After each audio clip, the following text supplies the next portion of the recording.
আমি অনেককেই দেখেছি উপপাদ্য মুখস্থ করে লেখে, মুখস্থ করে লেখে, কিন্তু বোঝে না কিছুই।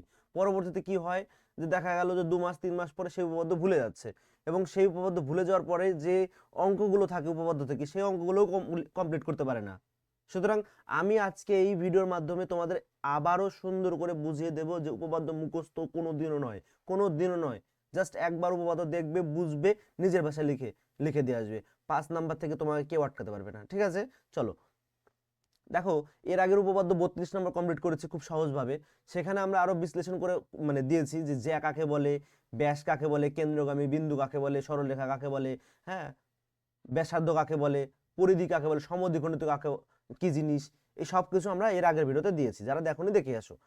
আচ্ছা, আজকের ভিডিওতে কি বলেছে দেখো। আজকের উপপাদ্যে যে প্রমাণ করি যে ব্যাস নয় এরূপ কোনো জ্যাকে যদি বৃত্তের কেন্দ্রগামী কোনো সরল রেখা সমদ্বিখণ্ডিত করে, তাহলে ওই সরল রেখা জ্যা এর উপর লম্ব হবে। এর আগেরটা ছিল যদি লম্ব হয় তাহলে সমদ্বিখণ্ডিত করবে, আর এখানে বলেছে যদি সমদ্বিখণ্ডিত করে তাহলে লম্ব হবে। আমি তোমার দাদা হলে তুমি আমার কে হবে? ভাই। আর তুমি আমার ভাই হলে আমি তোমার কে হবো? দাদা। তাহলে সেম জিনিস এখানেও, যে লম্ব হলে সমদ্বিখণ্ডক, সমদ্বিখণ্ডক হলে লম্ব। তাহলে আগেরটা কি ছিল? লম্ব ছিল, তাই সমদ্বিখণ্ডিত করেছিল। আর এখানে সমদ্বিখণ্ডিত যদি করা থাকে বলে দেওয়া আছে, তাহলে লম্ব হবে। ব্যাস, উল্টো উপপাদ্য। তাহলে দেখো, প্রথমে আমরা এখানে কি বলা আছে দেখবো, যে ধরি ও কেন্দ্রীয় বৃত্তের ব্যাস নয় এরূপ একটি জ্যা এ বি। সেম আগের অঙ্কের মতো, মানে উপপাদ্যের মতোই। তাহলে এ বিটা কি? এ বিটা হচ্ছে ব্যাস নয়। ব্যাস নয় কেন বললাম? নাকি কেন্দ্র দিয়ে যায়নি বলে একে ব্যাস বলা যাবে না। ব্যাস হবে কখন? যখন কেন্দ্র দিয়ে যাবে কোনো সরলরেখা বা কোনো জ্যা। আচ্ছা, এবং বলেছে ডি, কি বলেছে? ডি এ বি এর মধ্যবিন্দু। ডি কি বলেছে? এ বি এর মধ্যবিন্দু। মধ্যবিন্দু কেন? নাকি সমদ্বিখণ্ডক। ও ডি এ বি এর উপর সমদ্বিখণ্ডক, আর সমদ্বিখণ্ডক হলে এবারে কি হবে? এ ডিটা আর বিডিটা কি হবে? এ ডি সমান সমান বিডি। তাহলে অর্থাৎ এ ডি সমান সমান বিডি, এটা বলে দেওয়া আছে। প্রমাণ করতে হবে যে ও ডি লম্ব এ বি। তার মানে কি? আমার কোনো সরল রেখার ওপর কোনো সরল রেখা যদি লম্ব হয়, তার মানে উভয় পাশে কত ডিগ্রি কোণ করে থাকবে? 90 ডিগ্রি কোণ করে থাকবে।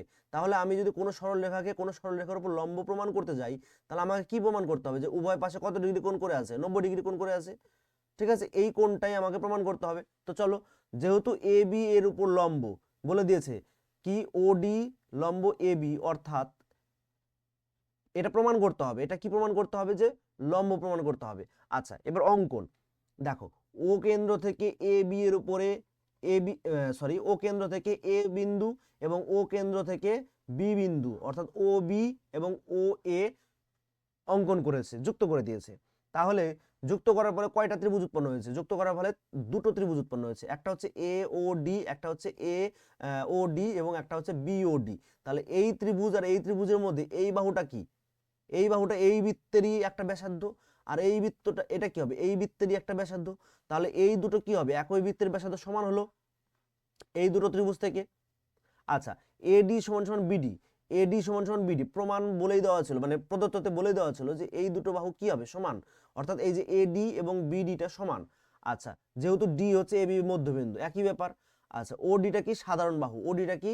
সাধারণ বাহু। সাধারণ বাহু কেন বললাম? যদি কোনো বাহু কোনো দুটি ত্রিভুজের একই বাহু হয়, অর্থাৎ একটা ঘরের মধ্যে মাঝখানে একটা দেওয়াল আছে, তো এই দেওয়ালটা, মাঝখানের দেওয়ালটা দুই ঘরের মাঝখানের দেওয়াল যদি হয়, তাহলে এটা কি? এই ঘরেরও দেওয়াল, এই ঘরেরও দেওয়াল। সেম জিনিস এখানেও। আচ্ছা, তাহলে দুটো ত্রিভুজ কি হলো? সর্বসম হলো। দুটো ত্রিভুজ যখনই সর্বসম হয়ে যাবে, তখনই তার বাদ বাকি সমস্ত বৈশিষ্ট্যগুলো সমান হয়ে যাবে। তাহলে এই ত্রিভুজের এই কোণটা ও ডি এ, অর্থাৎ এই যে ও ডি এ, এই কোণটা 90 ডিগ্রি হবে, এবং ও ডি বি মানে এই যে ও ডি বি, এই কোণটা সমান হবে। আচ্ছা, এবার একটা লাইন ভালো করে ইম্পর্টেন্ট দেখো। যেহেতু ওডি এ বি এর উপর দণ্ডায়মান হয়ে সমান কোণ উৎপন্ন করেছে, এই লাইনটার অর্থ কি? আমি তোমাকে একটা জিনিসই বোঝাতে চাইছি, যে এই যে লাইনটার মানেই হচ্ছে উভয় পাশে সমকোণ উৎপন্ন করেছে। আর সমকোণ হলে আমি কি বলেছিলাম? যে 90 ডিগ্রি হলেই কি হবে? লম্ব হবে। তাহলে লিখবো ও ডি লম্ব এ বি, প্রমাণিত। জাস্ট এত সহজ ছিল। তো এর পরের উপপাদ্যগুলোও তোমরা ভালো করে বুঝতে পারবে। পরবর্তী ভিডিওগুলো দেখার জন্য অবশ্যই প্লেলিস্টে যাও। Thank you so much. আর আমার চ্যানেলে ভিজিট করো, প্রত্যেকটা পয়েন্ট পার্ট করে দেওয়া থাকবে, এবং যারা কোনো চ্যাপ্টার বা কোনো অঙ্ক যদি বুঝতে অসুবিধা হয় আমাকে কমেন্টে জানাও, আমি তোমাদের জন্য চট জলদি সেই পয়েন্টের অঙ্কগুলো বা সেই চ্যাপ্টার অঙ্কগুলো করে দেবো। ঠিক আছে, থ্যাংক ইউ সো মাচ।